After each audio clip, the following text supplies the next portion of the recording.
Today we're talking about my new favorite camera.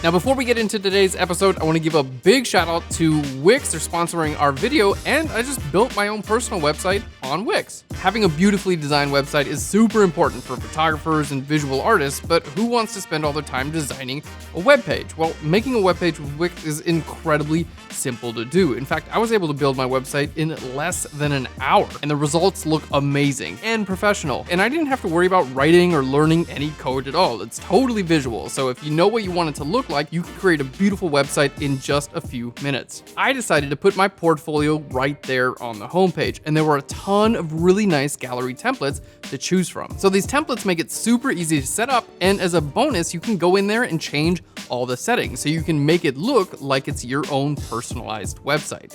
You can connect with your audience by adding a blog. Users from around the world can log in, they can leave comments, and you can start a conversation with your audience. Check out Wix today. It's really easy to use and it's totally free to get started. Hey guys, and welcome to Phlearn. My name is Aaron Nace. You can find me on Phlearn.com, where we make learning fun. And today we're making a little video on a camera. Why? Because I fell in love recently.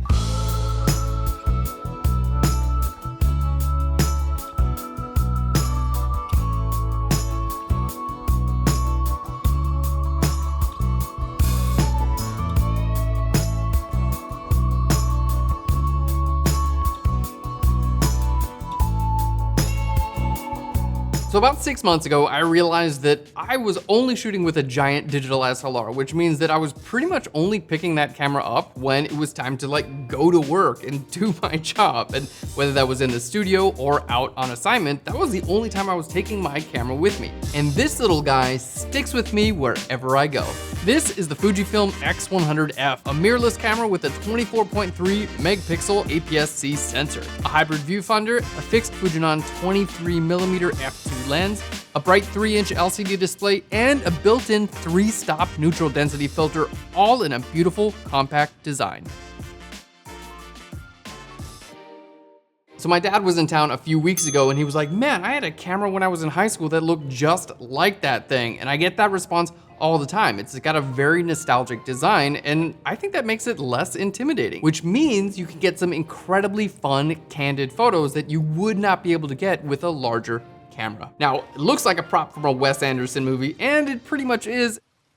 Are you cussing with me? No, you cussing with me? Except for the functionality. All the buttons and dials and things, they feel like that of a $3,000 or $4,000 camera. So if you're like me, you're a super tactile person and you want to make sure every button has a beautiful press, every knob has a nice click, you're not going to be disappointed. Not to mention, this particular model has a fixed lens, meaning this guy is stuck on there. You can't put any more lenses on there, which I actually love. You want to zoom in or out? Well, you gotta get closer or farther from your subject.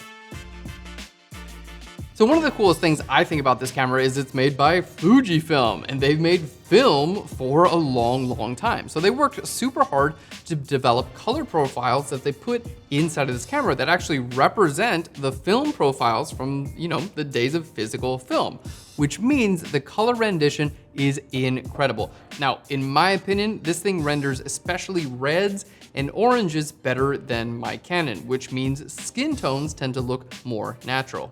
This camera is totally easy enough for a beginning photographer. You can shoot in auto aperture, auto ISO, or auto shutter speed, which you cannot do, by the way, with a Canon or a Nikon. They have aperture priority or they have shutter speed priority, but they don't have ISO priority. And this camera does. You could shoot in ISO priority, which, by the way, this camera has awesome ISO performance. Because the ISO performance is so good, I can crank it up, then I can shoot with a faster shutter speed, which means less blur. I can also shoot with apertures that are gonna give me more in focus. So I got more in focus, nothing is gonna be blurry at all, and my image quality is gonna be great. Now, this is a mirrorless camera. It's an APS-C sensor, which is smaller than the full frame sensor in my Canon 5D Mark III. However, I don't know how they did it, but the image quality out of this thing is better than my full frame Canon, especially at higher ISOs.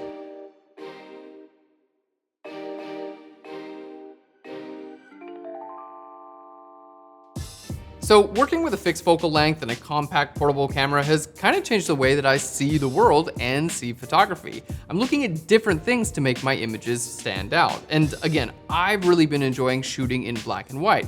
So I'm looking at contrast between light and dark. What are the shadows doing? I'm paying attention to a lot different things than I would if I had my large digital SLR. And those things that I'm focusing on with this little camera are the fundamentals of creating great photos. So rather than getting bogged down with all the technical features and dials and knobs and buttons and options, I'm not messing with that stuff at all. I'm just focusing on creating great pictures. I bring this camera everywhere I go. I absolutely love it. The ISO performance on it and the image quality in general has totally changed the way that I shoot, the situations that I'm in. I'm shooting in midnight on a cold day outside in the middle of November, and the images turn out great. So is this thing worth it? Are you gonna drop more than $1,000 on this little camera? Well, at $1,000 plus, it's more expensive than all the point and shoots out there, and it's a bit less expensive than most pro digital SLRs. But at that price, I'm getting image quality out of this camera that I hold up to my Canon 5D Mark